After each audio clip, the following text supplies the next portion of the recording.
નમસ્કાર, હું doctor Dhaval Agrawal, KDIN multi speciality clinic, Palanpur Patia, સુરતથી આપ સૌનું હાર્દિક અભિનંદન કરું છું. આપણે આજે મોતિયાબિંદ કે કેટરેક્ટ વિશે જાણકારી મેળવશું. મોતિયાબિંદ હોય છે શું? આપણે આ આંખની રચના છે. આંખમાં નેચરલ લેન્સ, કુદરતી લેન્સ ટ્રાન્સપેરન્ટ હોય છે. તે આંખની અંદર અહીંયા હોય છે. હવે એ પારદર્શક લેન્સમાં સફેદી આવે એટલે એને મોતિયો કહેવાય. એના કારણે શું થાય, જે આંખમાં કિરણો પડવા જોઈએ એ બધા તમારે પડદા પર વ્યવસ્થિત રીતે પડતા નથી અને તમને ઝાંખું દેખાતું થાય.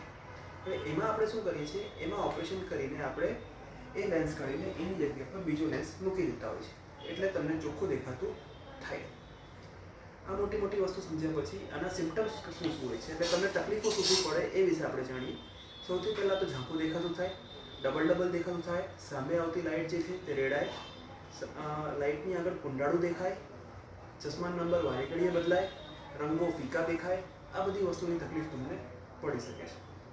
મોતિયો યુઝ્યુઅલી ઉંમર સાથે આવતી તકલીફ છે, એટલે 60થી વધારેના લોકો, ઉંમરના વધારેના જે લોકો હોય છે એ લોકોને રેગ્યુલર ચેકઅપ કરાવવું.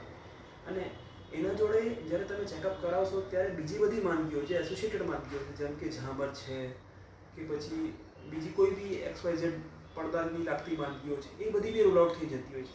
એટલે તમારે વર્ષમાં એકવાર એટલીસ્ટ કોઈ તકલીફ હોય કે ના હોય, તમે એકવાર ડૉક્ટર પાસેથી ચેકઅપ કરાવીને જ આગળ વધો.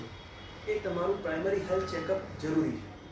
બીજી વસ્તુ, ચશ્મા માટે બી તમે ચશ્માની દુકાનમાં જાઓ છો અને ચેક કરાવો છો, એના કરતાં એક પ્રોપર ડૉક્ટરનું કન્સલ્ટેશન લઈને પ્રિસ્ક્રિપ્શન લઈને ચશ્મા બનાવો એ તમારા આંખ માટે બહુ જ જરૂરી છે. કારણ કે જો તમને ખોટા નંબર પહેરાવવામાં આવ્યા તો એ ખોટા નંબરની આંખને આદત પડી જાય છે, એના કારણે તમને તકલીફ થશે. એટલા માટે ડૉક્ટરની સલાહ લઈને જ આગળ વધવું.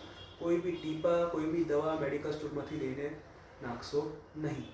આંખ આપણા શરીરનું બહુ જ અમૂલ્ય અંગ છે, માટે એની કાળજી લેવાની જવાબદારી તમારી પોતાની છે. Thank you.